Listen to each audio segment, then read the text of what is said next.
Hello everyone, I hope you're all doing very well. Very exciting at the moment. The A-10C tank killer has just arrived in DCS World, so get downloading it. It is currently the 30th of September 2020. This video is going to be a very quick guide of what's changed or been added from the old A-10C. First, weapons. 4 types of new weapons with 2 times sub-variants. So first of all, we've been given the GBU-54. This is a laser GPS INS guided bomb. So it has the functionality of a JDAM and we can use it purely as a JDAM. And it has the functionality of a laser guided, for instance, a GBU-12. Next is the GBU-31. It comes in 2 guises. We've got the 1B, general purpose high explosive, £2,000. Essentially it's a Mark 84 with a INS GPS guidance kit on it. And then we have the 3B variant, which is still £2,000, but it is the penetration warhead.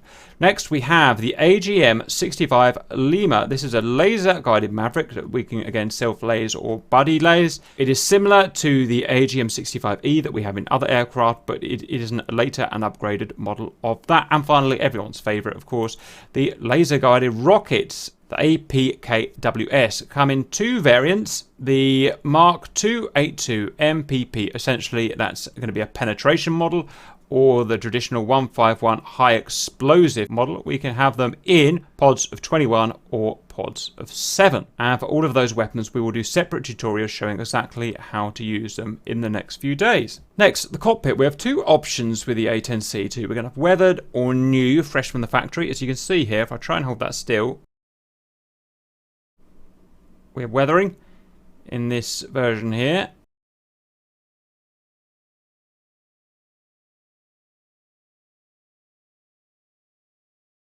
Or from the main menu, we can go to options here. We can go to special here. We can select the A-10C2 here. And we can click factory new. Okay. And we can see here, no more scratches. Next is a brand new helmet mounted display that everyone's very excited about. So you can see if I look off bore here, brand new symbology. And this is a really functional helmet mounted display that's going to be used for weapons deployment, navigation, and all sorts of stuff. Again, we'll cover it fully in a video just based on that. And finally are the tweaks to the flight model. And for this, it's probably best if I get RC to explain. He's been flying the new model. I haven't. So when you would fly in the older model, you would let's say take a tight turn, and it would start to give you the warning horns for stalling, but it wouldn't actually stall because you were above stall speed. But what would happen in the old model is you'd drop a wing and you'd start to fall out of the sky. Now what happens is you'll get the horns in an appropriate manner and you won't get any buffeting and you won't get any stall unless you get under your stall speed. So it's much easier to handle than it used to be. Okay, well I'm looking forward to that because that's one thing I didn't used to like about it, I must admit. And I always felt, because the wings are so large, would this really be stalling here? And I don't know if I'm supposed to say this or not. Did this come from the real A-10C pilot, this feedback? I think that they got input from some real A-10C guys. Yeah. Makes sense. Okay.